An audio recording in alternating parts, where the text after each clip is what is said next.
சிம்ம ராசிக்காரர்கள். இந்த சிம்ம ராசி அப்படிங்கும்போது இது நெருப்பு ராசியாக வருகிறது. தர்ம திரிகோண ராசியாக இருக்கிறதுனால சுதந்திரமாக செயல்படக்கூடியவர்கள் சிம்ம ராசிக்காரர்கள். எந்த ஒரு முடிவும் தான் எடுக்க வேண்டும், தான் சொல் வெல்ல வேண்டும் என்ற எண்ணமுடையவர்கள். அரசியல், நிர்வாகம் எல்லாவற்றிலும் தன்னுடைய ஈடுபாட்டை கொடுக்கக்கூடியவர்கள் ஒரு சிம்ம ராசிக்காரர்கள். சிம்ம ராசிக்காரர் இருக்கிற வீட்டில் கண்டிப்பாக அவர்கிட்ட சில பேர் ஆலோசனை கேட்டு சரியான முடிவு எடுப்பாங்க.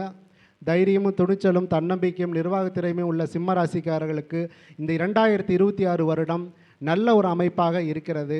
உடல் ஆரோக்கியத்தில் சின்ன சின்ன தொந்தரவுகள் வரும். உங்களுக்கு வயிறு சம்பந்தமான தொந்தரவுகள் ஏதாவது வரலாம். நல்ல உணவுகள், எளிதாக ஜீரணமாகக்கூடிய உணவுகள் எடுத்துக்கிட்டிங்க அப்படின்னா பெருசாக டைஜஷன் ப்ராப்ளம் எதுவும் இருக்காது. குரு பகவான் உங்களுடைய ராசிக்கு இந்த வருஷத்தில் தொடக்கத்திலேயே லாபஸ்தானத்தில் அமர்ந்து உங்களுடைய வாழ்க்கைக்கு தேவையான நல்ல பொருளாதாரத்தை கொடுக்குறாரு. இருந்தாலும் பண வரவு சீராக இருந்தாலும் கூட பழைய கடன்கள், பழைய கமிட்மெண்ட்ஸ்க்கு அந்த பணம் செலவாகி கொண்டே இருக்கும். இருந்தாலும் கவலை வேண்டாம். உங்களை சிம்மராசிக்காரை பொறுத்த வரைக்கும் இந்த வருடம் 2026 அப்படிங்கிறது பார்த்திங்கன்னா பொருளாதார ரீதியாக முன்னேற்றம், உடல் ஆரோக்கியத்தில் முன்னேற்றம், குடும்பத்தில் இருந்தக்கூடிய சலசலப்புகள் நீங்கி கணவன் மனைவிக்குள் ஒற்றுமை ஏற்பட்டு நல்ல ஒரு முன்னேற்றத்தை அடையக்கூடிய ஒரு காலகட்டமாக சிம்ம ராசிக்காரர்கள் இருக்குது. அவங்களுடைய ரொம்ப நாளாக எதிர்பார்த்துட்டு இருந்தக்கூடிய சில பதவி உயர்வு கிடைக்கக்கூடிய ஒரு காலகட்டமாக இருக்குது.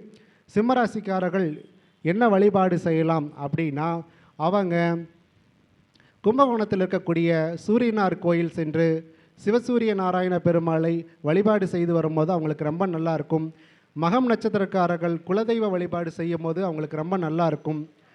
பூரம் நட்சத்திரக்காரர்கள் ஆண்டாள் வழிபாடு செய்யலாம்.